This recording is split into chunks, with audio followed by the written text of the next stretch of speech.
All right. So welcome to my talk here in this room. Thank you for joining. My name is Marc. I'm the owner and founder of tiny but hopefully cool animation studio Render Baron, directly located at banks of the River Rhine in the most western part of Germany in Düsseldorf. And we are focused on visualization and VFX since 2001. My name is Marc. I am a graduate designer. I can call myself a Cinema 4D Master Trainer, and I'm running a Maxon authorized training center. And by the way, I'm the only one of these Maxon Master Trainers outside of Maxon in Germany. So here we go with 60 seconds of our work from Render Baron.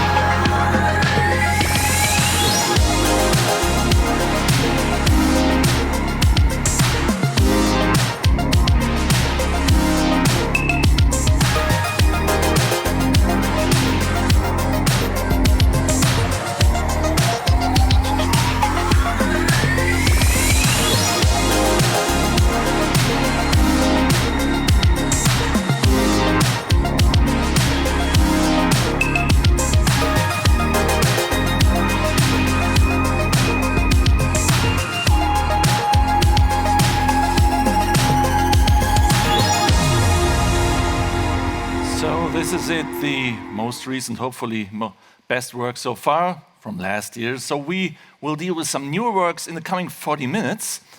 And first of all, I want to thank you, Maxon, for having me again at FMX this year. So today, we are talking about cinematic visualization, the art of cinematic visualization. So when we talk about visualization, we talk about delivering a package of more or less abstract information in an appealing way, right? So that is the baseline of visualization. So, but what is cinematic visualization? It is doing visualization with a filmic impact, visually explaining things with a filmic impact, doing it a little more rich, a little more cinematic. And there are a few components to that we will explore in the coming minutes, 7 of them, I think. And all of them are interacting with each other. You can't separate them perfectly, but I think these are the 7 main components. And we will do some live demos with Cinema 4D and Redshift for those aspects of cinematic visualization. So first of all, if you want to deliver a good visualization, you have to do it, to my mind, with a realistic appearance. It's like you're sitting in a restaurant and getting from the chief of the cuisine that amuse-bouche that delights your palates, prepares you for the main course, and opens your senses, the eye-opener for the main course, the information, in our case, in our context. And realistic appearance is, to my mind, a really important aspect of visualization in general and foremost in cinematic visualization. So let's take a look at the most recent work in that style. It's for the famous TV documentary ZDF Terra X, German second television station. Terra X Fascination Earth, the episode about Peru, about evaporation, cloud formation, and flying rivers. Die Bäume schützen sich vor der Hitze, indem sie Wasser abgeben und von der Verdunstungskälte profitieren. Diese Feuchtigkeit steigt auf und lässt Wolken wachsen.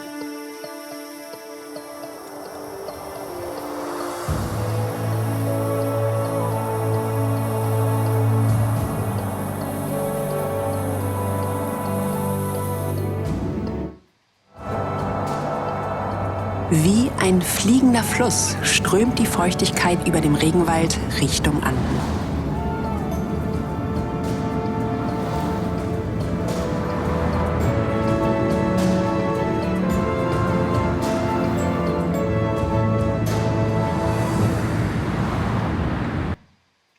So realistic appearance comes in several tastes, several tones here. You have, of course, a high level of detail in that image. You have that cinematic light, that volumetric light, lots of things for the eye to consider, particles, lots of details, atmospheric perspective. You have volumetric animation, and all of this is making a realistic appearance. In that case, that global scene, Earth seen from space, to my mind, the realism is mainly because of that color transition you have here in the day-night zone between more whitish, bluish clouds on the day side and more orangish, violetish clouds in the day-night transition zone. We will come to that in the live demo.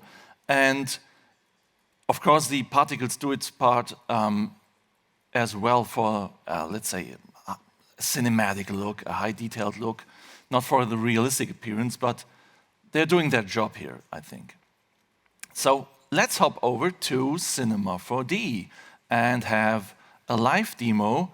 What is making up realism here with that Earth scene, which is, to my mind, a common subject in visualization when it comes to global processes. So we have that very complicated setup here, as you can see, some sphere primitives. And the realism, to my mind, comes from the interaction between the volumetric atmosphere and the clouds here. Let's just change the camera and check what the clouds look like on the day side. So on the day side, they're looking grayish, whitish, something like that. And in the day-night transition zone, they get that orangish tint, like there's a sunset going on, or a sunrise, if you will. So first things first, the atmosphere is made with a native Cinema 4D object, which is called the volume builder in volume type fog, which gives you the opportunity to apply a redshift volumetric material, which is looking like so, extremely complicated, 2 nodes.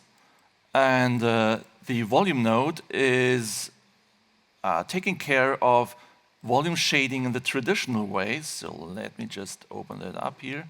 We have 2 aspects here. We have the scatter coefficient, which is more or less the albedo of the volume.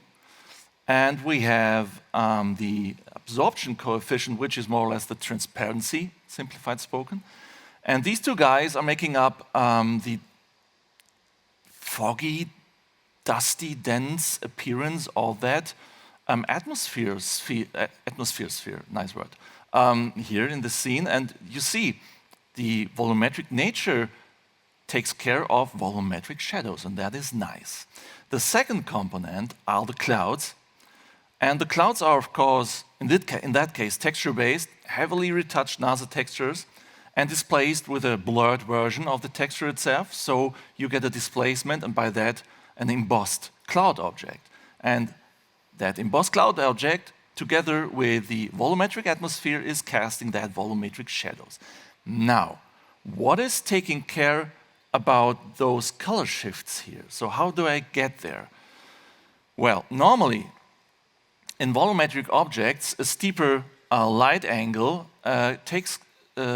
is resulting in a color shift. As you can see here, the atmosphere is shifting to a more reddish blue in the day-night transition zone, or let's say the terminator between light and shadow. But since the clouds aren't volumetric, they're just a texture with some displacement going on. There is no volumetric effect going on. So how did I do that color shift? Well, main component to the realistic appearance of those clouds is subsurface scattering. because we're doing displacement here, it works even better. And with subsurface scattering, there are two color components coming in Redshift. So subsurface is here in the stand material node, and we have the color for the overall appearance. Think of orange juice. The general subsurface scattering color is, of course, orange. And radius is a more distinct parameter. It's more like this subsurface color in more wrinkled, intricate, small-scale areas like claws, wrinkles, something like that. Or in our context, the tips, the upper zones of the clouds. So I had to take care that both color components shift in the day-night transition zone. How did I do that?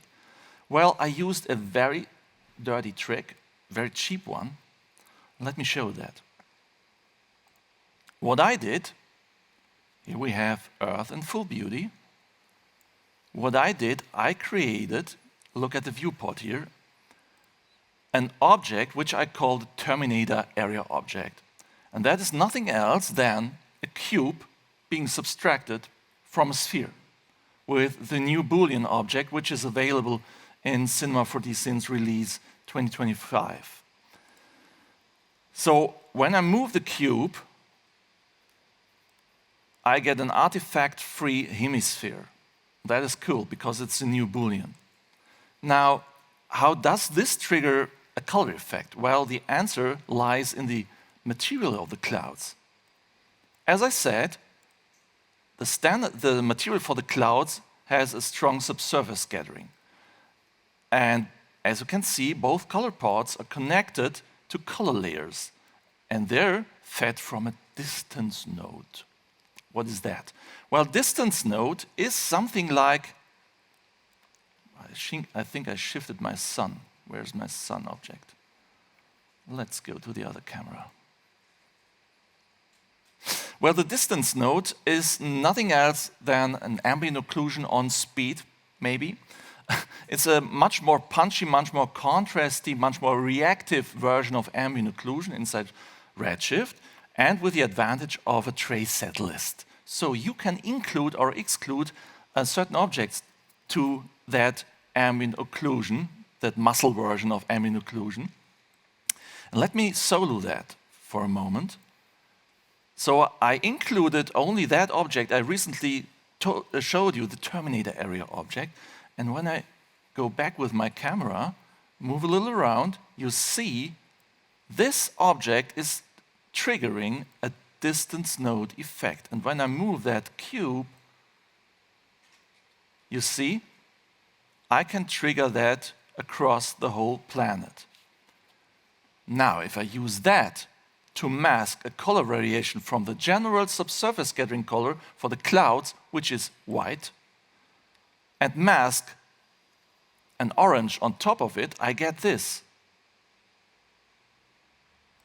And that is coloring my subsurface scattering general color for the clouds. And another variation is this, a different color layer node fed from the distance node shader. So, since I aligned my Terminator object with the sun, this color ramp is aligning with the sun too. And that is pretty cool, I think. Don't you think? So, that is fed into the radius of the subsurface scattering for the, let's say, shadow sides of the clouds, the wrinkled sides of the clouds, the top sides of the clouds. And that result is fed into the general subsurface scattering color of the clouds. And the result is that I get a different subsurface scattering color in the day-night transition area for the clouds and a different radius color as well. It's a subtle effect, but it's enhancing the realistic appearance of that visualization for a good part, I think. So, back to the presentation.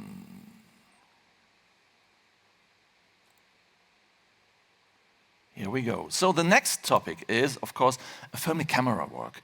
A good visualization is nothing without a conclusive explaining camera work. And we will now have a look at some topics, you know them all: dolly movements, cuts, total close-ups, the difference or polarity between both foreground, background, depth of field, no crossing the line, all those golden rules to do a good filmic camera work. We will have an example to look at here. It's a work for the company Element 35 about a next-level epitaxy coating of wafers for semiconductor industry.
That's about it for next level epitaxy. So when we have a look at that video, you saw a mixture of 26 different cameras, and we have a side look here on the scene on all the cameras performing their work, intercut by the Cinema 4D native stage object. And as you can see, all the cameras are performing very simple movements, very straightforward movements, very linear movements, literally linear movements without any ease in, ease out, no fancy camera ride across 60 seconds or so where the viewer gets sick from. No, very straightforward and simple camera work intercut with each other. So that gives the possibility, in that case, to follow the process from left to right, and once the process and that machinery is done, the camera follows back from right to left. And only in the last shot there is an ease out, and nowhere in between. And taking a look at stills from that work, we have a recap on the filmic camera work here. We have that kind of, let's say, over-shoulder shot here. We have some variety in terms of camera approximation, a strong differentiation between foreground, background, frog perspective, bird's eye perspective, even top-down cameras. We have a strong depth of field in these scenes, and we have a total shot at the end which mimics the total shot at the beginning to round up the whole story. So that is, to my mind, a filmic camera work, which goes hand in hand with the next topic, the narrative lighting. Component 3. And let's head back to the first example, narrative lighting. What does it mean? It means, to my mind, a lighting that is supporting the story you're telling, supporting the storyline, supporting the delivery of the information. In that case, it's the light coming from the top right-hand corner in that sequence, and the next sequence as well over the rainforest, and even in the clouds the light is coming from the top right-hand corner, and even on the global scale. And in that case, the top right-hand corner is also the direction the particles are coming from. So light works supporting here. And as you can see, the sun is rising in that shot. So it's definitely nothing you need to tell the story, but it makes it more delightful to watch. And that is narrative lighting supporting and making it more rich and pleasant to watch in the end. So the next component is, as already mentioned several times, a high level of detail. Because we want something rich and filmic here to take place. And here is a work for ZDF Terra X again, Fascination Earth Australia, with German actor Christoph Maria Herbst. I will show you just a few screens from that work, and you can find the detailed making of, and I will show you the link on that in a second. So, let's head over to that work. Wasser rann hier an den Wurzeln herunter.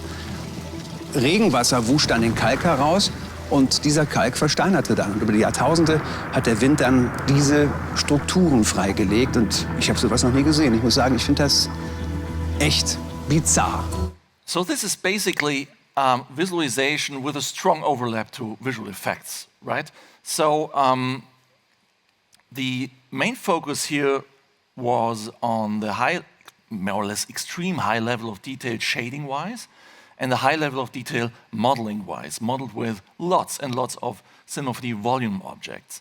And the shading is really the key fact here selling the shot, right? So the detail, the level of detail in the shading holds easily up with the surroundings, and in combination with a narrative or realistic lighting in that case, and a realistic shadow casting, by the way, from the actor, or 3D dummy of the actor.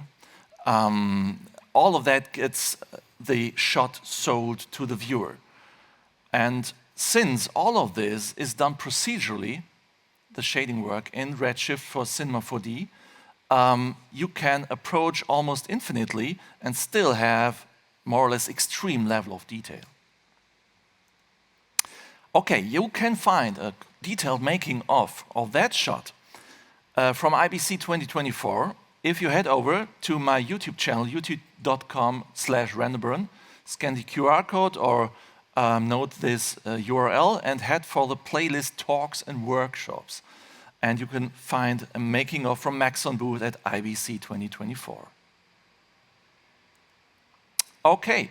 High level of detail is also apparently a thing in this scene, so we now have a live demo on that. Head over to Cinema 4D, to that rainforest scene. Let there be a second to breathe for the Redshift render view, extracting geometry.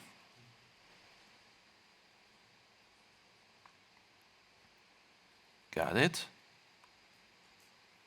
Preparing scene, it's always fun to look at that.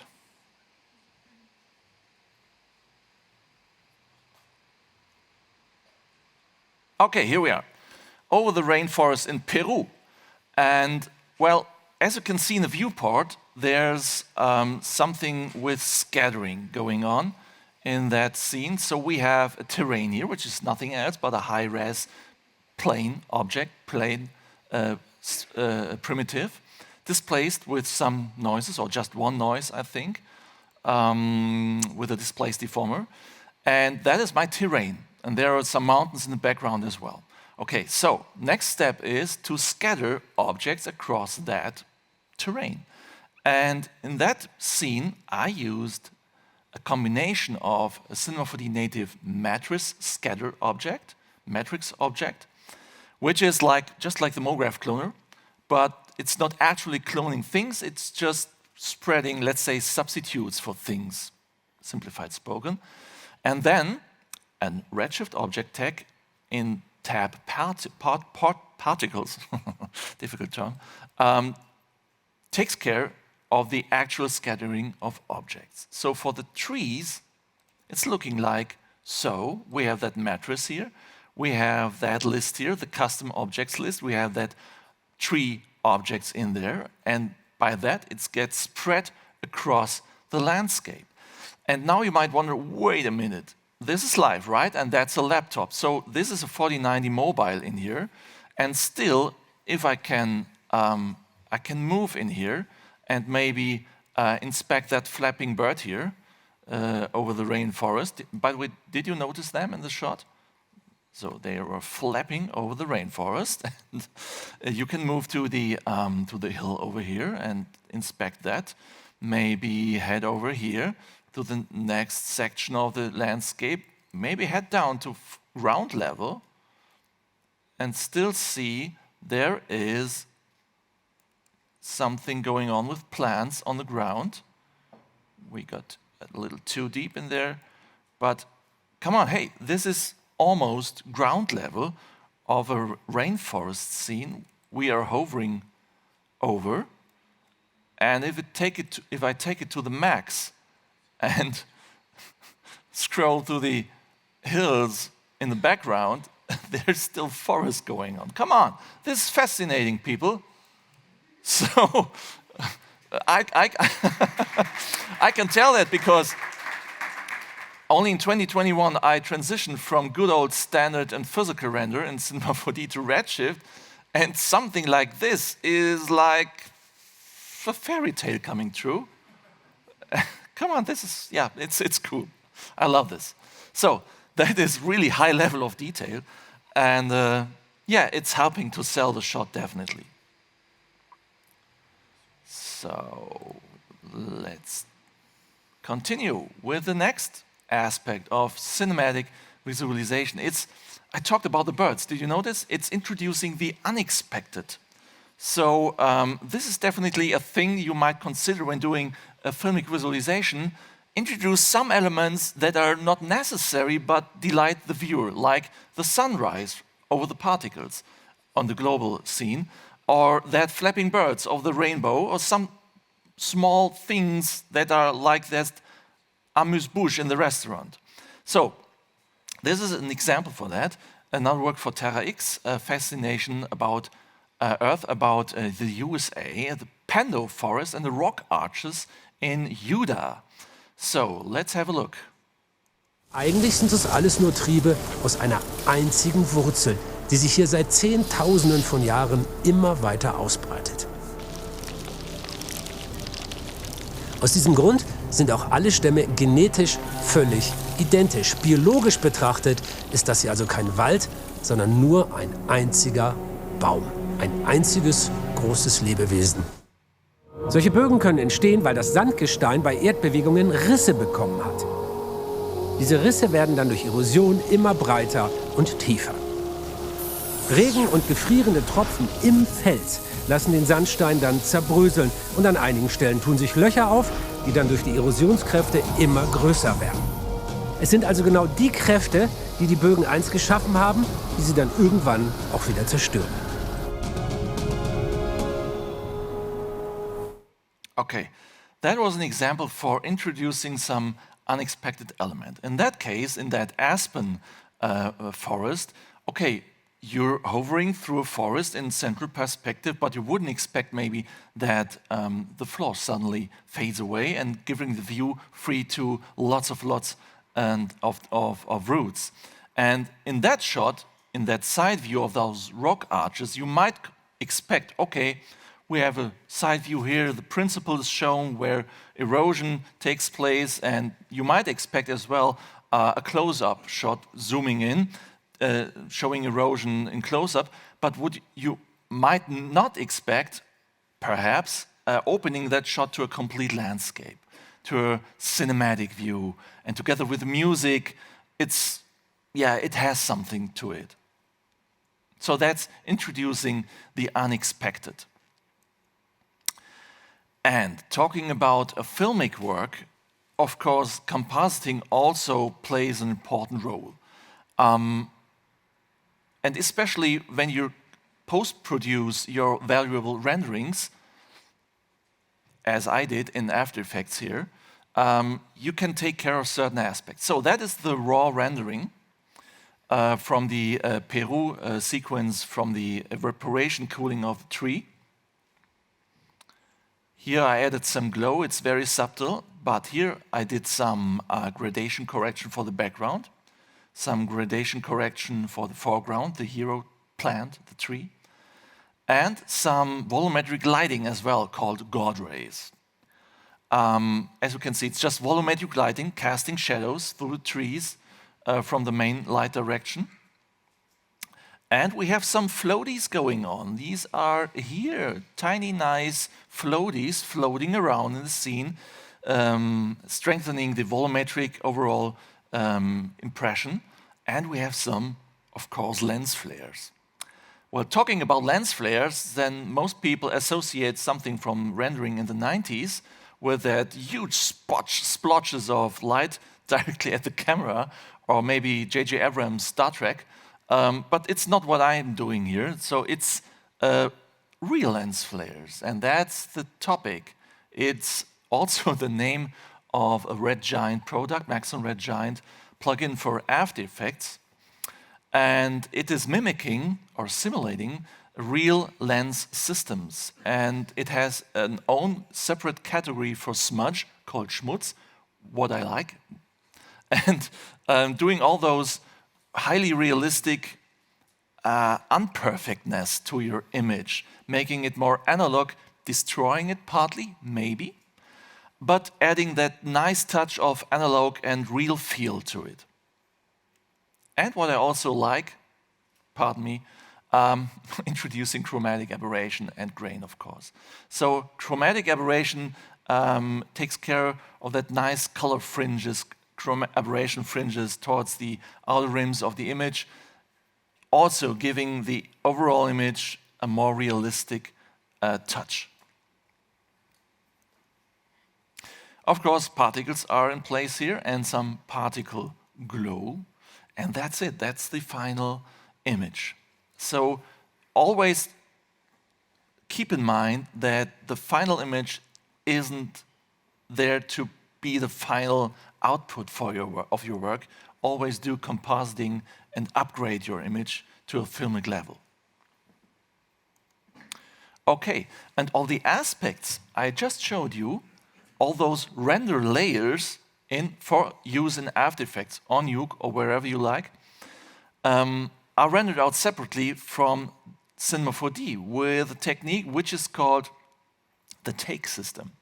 And the take system is something that allows you to create variations of your scene within the same scene file and render out that aspects of variation separately. In that case, we're watching now the beauty path, the main part of the image, but also I'm rendering particles as a scene variation on black, the God rays as a scene variation on black as a separate take with different render settings, of course different output names, and I did the same thing with the floaties floating around, making the volumetric impression more strong.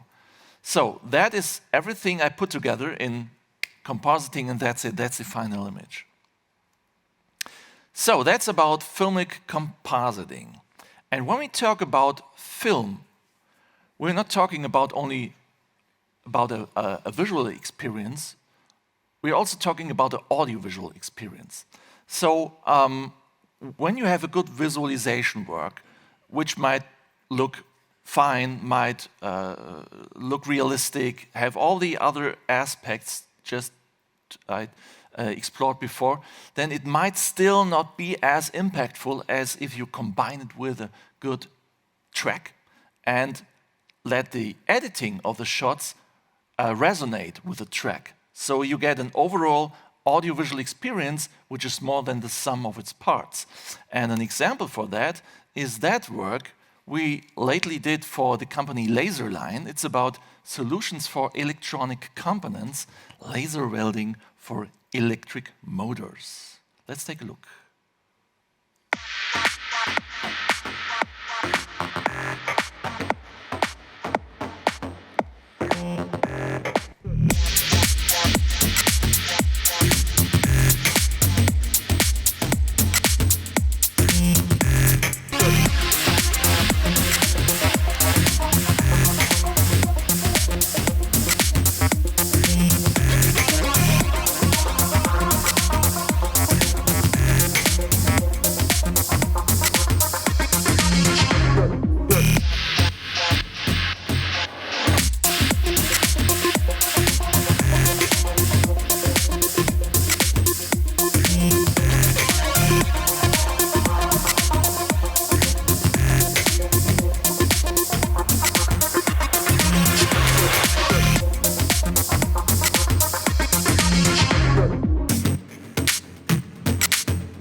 So what you just saw is, this is a cut together of animations for that company for my portfolio. And what you just saw is that the music is really making a difference here and sells the whole visualizing experience as an audiovisual overall thing. So what you also saw here is all the other components we just saw and explored coming together here. We have a realistic experience. We have a filmic camera work, which means in that context, a strong viewer guidance by that explosion-like shot at the beginning of the animation. We have narrative lighting. In that case, it means all the processes are taking place in the direction of the main light source. We have a high level of detail, and that's meant shading-wise because, okay, here's maybe some unexpected welding, high level of detail, but the high level of detail is shading-wise here. If you have a look at these shots, there is a very high level of detail here. Look at that. Micro, nano details for shading. And yeah, I as you can tell, I'm passionate about that. So yeah, that's definitely also selling the cinematic visualization here. So for this, that's a wrap. You can learn all of this if you hop over to my YouTube channel for free. Wow, surprise. With bite-sized videos about Redshift and Cinema 4D, or Redshift for Cinema 4D. Scan the QR code or just head over to YouTube/RenderBaron and get those videos for free. Or you can take a training at my site, at my studio, on site or online via Zoom or MS Teams. RenderBaron.de/training is the place to go for that. That is on-site training at my Maxon authorized training center. And this is where my studio is located. Quite nice. But you can also take an online training, of course. And yeah, for your confidence, I'm, as I already explained, a master trainer for Cinema 4D. So hopefully, yeah, that helps. So for now, that's all about the art of cinematic visualization. Thank you for listening, for joining my talk. And do you have any further questions?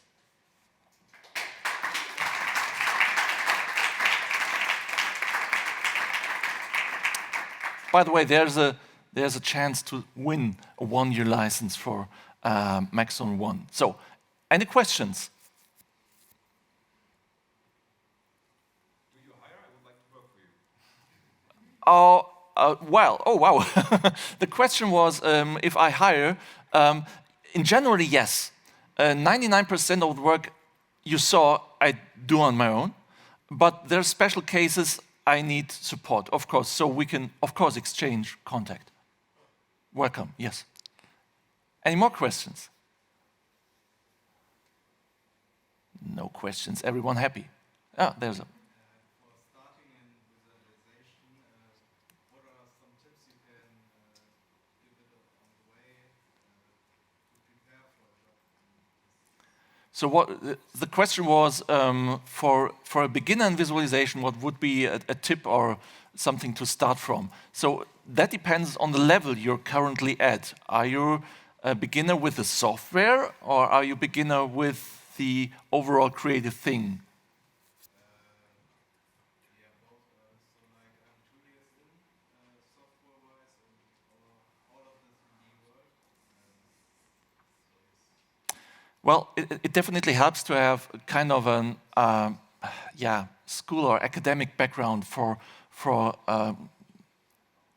picture composition, for visual communication, how to get things through to the viewer, how to communicate complex things, how to break them down from complex to wow. As that's, by the way, the title of my talk from IBC 2024, From Complex to Wow. So you need to be able to understand what you're visualizing for yourself, of course, and explain it the way as if you would explain to a 3-year-old.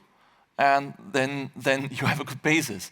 And of course, the creative design-wise ability also helps a lot, of course.